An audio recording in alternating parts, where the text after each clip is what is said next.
Madame la présidente, monsieur le ministre, mes chers collègues, nous abordons une fois encore le sujet délicat de l'irresponsabilité pénale pour cause de trouble mental. La mort de Sarah Halimi a suscité à juste titre une vive émotion parmi nos concitoyens. La justice a rendu dans cette affaire une décision que beaucoup de Français n'ont pas comprise, cela a été dit précédemment.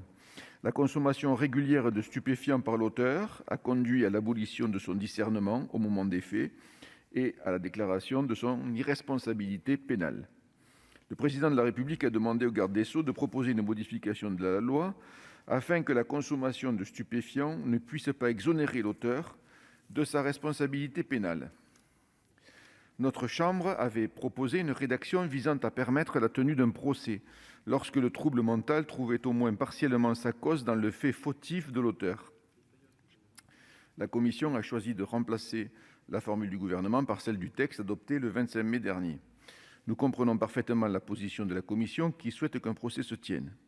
En même temps, il nous paraît utile de trouver une rédaction qui permettra de juger ceux qui s'intoxiquent volontairement afin de commettre une infraction et d'exclure pour eux le régime de l'irresponsabilité pénale.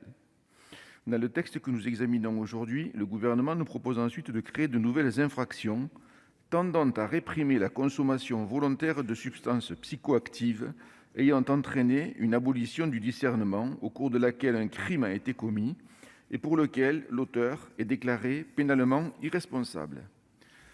Nous soutenons pleinement son intention de ne pas laisser impunis ceux qui auront porté atteinte à autrui après avoir consommé des substances psychoactives, et nous approuvons aussi des ajouts utiles du Sénat. À cet égard, nous nous félicitons que les députés aient explicitement inscrit dans le texte que la consommation d'alcool ou de stupéfiants constitue une circonstance aggravante de la commission d'infraction. Cette solution, que le Sénat avait portée le 25 mai dernier, nous paraît essentielle. Il s'agit d'un message de clarté et de fermeté qu'il est indispensable de relayer auprès de nos concitoyens. L'ivresse n'est pas et ne doit jamais être autre chose qu'une circonstance aggravante. Dans cette même logique de fermeté, nous saluons le renforcement des peines en cas de violences commises à l'encontre des agents des forces de sécurité intérieure ou des membres de leur famille. Ces actes sont intolérables et doivent être punis en conséquence de leur gravité. Nous avons le devoir de protéger ceux qui nous protègent. L'insécurité du quotidien est aussi composée d'infractions moins graves, mais bien plus fréquentes qui empoisonnent la vie des Français. Les vols en font partie. Nous soutenons l'extension de la procédure de l'amende forfaitaire aux vols simples dont l'objet est de faible valeur. Cette procédure respecte les droits de la victime puisqu'elle pose comme préalable son indemnisation. Surtout, elle permet que ces infractions mineures fassent l'objet d'une réponse pénale rapide et adaptée. Le projet de loi apporte par ailleurs plusieurs modifications bienvenues au régime juridique de la sécurité intérieure. Nous soutenons celles qui améliorent la qualité de la réserve civique devenue réserve opérationnelle. Avec une formation obligatoire et des missions élargies, la réserve sera en mesure d'épauler mieux encore nos forces de l'ordre.